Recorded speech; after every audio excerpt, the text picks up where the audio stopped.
আমরা আজকে কারণ বাজারের খুচরা এবং পাইকারি দোকানগুলো পরিদর্শন করলাম। বিশেষ করে আমরা দোকানদারদের সাথে আলাপ করে প্রত্যক্ষভাবে জানতে পারলাম মানে ভোজ্য তেল সয়াবিন ব্যতীত অন্য কোনো পণ্যের কোনো সংকট নেই এবং এই বছর গত বছরের তুলনায় কিছুটা কমতির দিকে আছে। আমরা দেখেছি যে সয়াবিন তেল যে পরিমাণে আপনার চাহিদা সেটা তারা মেটাতে হিমশিম খাচ্ছেন। এটা আমাদের বুঝতে হবে যে রমজানে অতিরিক্ত চাহিদা থাকে, স্বাভাবিকের তুলনায় রমজানে চাহিদা বৃদ্ধি পায়, যে কারণে আবার এক শ্রেণীর মানে আমাদের ওখানে যেটা দেখা গেল, যেমন একজন ক্রেতার নামে আপনার 20 লিটার উনি লিপিবদ্ধ করে রেখেছেন, একজন খুচরা দোকানদার।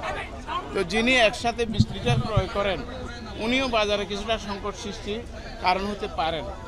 আমরা মনে করি সকল মানুষের দিকে তাকিয়ে আমরা যুক্তিসঙ্গত পরিমাণ যেটা আমার প্রয়োজন তার অতিরিক্ত আমরা ক্রয় করব না এবং বাজারে সংকটের যেটা যদি থাকে সেটাতে আরও এটাকে মানে বাড়িয়ে দিব না। অন্যদিকে আমরা আপনারা এই যে কী বলে পাইকারি দোকানদের সাথেও কথা বললাম। পাইকারি সাপ্লায়াররা যেটা বলতে চাচ্ছেন যে ওনাদের আগের যে চাহিদা তার সাথে সঙ্গতি রেখে বর্তমান সময়ে কিছুটা কম পাচ্ছেন। কোম্পানির সাথে যোগাযোগ করেছেন তারা সরবরাহ স্বাভাবিক করার আপ্রাণ চেষ্টা করছেন বলে আমরা জানতে পেরেছি, ওনারা বলেছেন।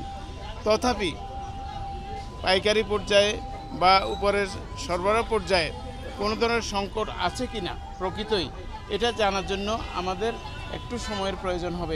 এটা একটা প্রাতিষ্ঠানিক বিষয়, এটাকে আমরা একটা তদন্ত করব, তদন্ত করে আমরা জানাতে পারবো এবং তাদের প্রতি উদাত্ত আহ্বান থাকবে আপনাদের মাধ্যমে যতটুকু আছে সেটা দিয়ে বাজারের সংকটটাতে কোনো প্রকারের না হয় সেজন্য আপনারা আপ্রাণ চেষ্টা করেন। এটা একটা রমজান মাস, প্রথমত আমাদের এই মুসলিম প্রধান দেশে রমজান মাসে সবাই অত্যন্ত স্বস্তির সাথে রমজানটা পালন করতে চায়।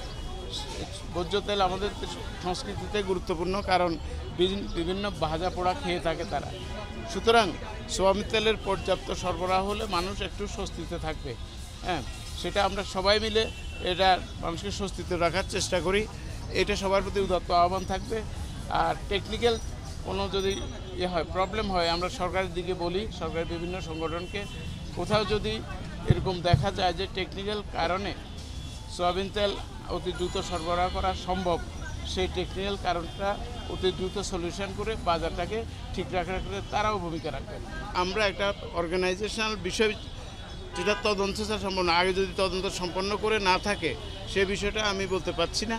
আমি আশা করছি যে আগামী আপনাকে টাইম দিচ্ছি যে সর্বোচ্চ 15 দিনের মধ্যেই যদি পারি, এবং সর্বোচ্চ মানে 15 থেকে আমি বলবো 22 দিন, 3 সপ্তাহের মধ্যে তাদের রমজান শেষ মানে একটা প্রতিষ্ঠানের তদন্ত এর আগে সম্ভব যদি হয় সেটাও আমরা করব।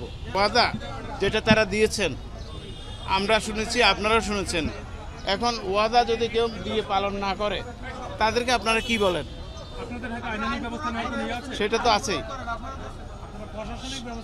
সেই প্রশাসনিক ব্যবস্থা হলো যে আমাদের প্রশাসনিক ব্যবস্থা নেওয়ার জন্যই তদন্তের দরকার। মানে তাহলে মুনাফিক বলা চলে তাদেরকে।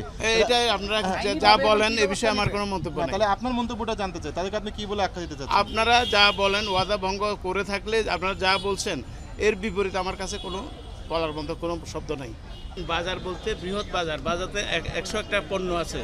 আপনি দেখছেন শুধু সয়াবিন তেল নিয়ে ক্রাইসিস, অন্য সকল পণ্য কম দামে আপনাদের সম্মুখে বলেছে। তাহলে বাজার নিয়ন্ত্রণে যায় বলতে যেটা জেনারেলি বুঝেন, এটার সাথে আমি একমত।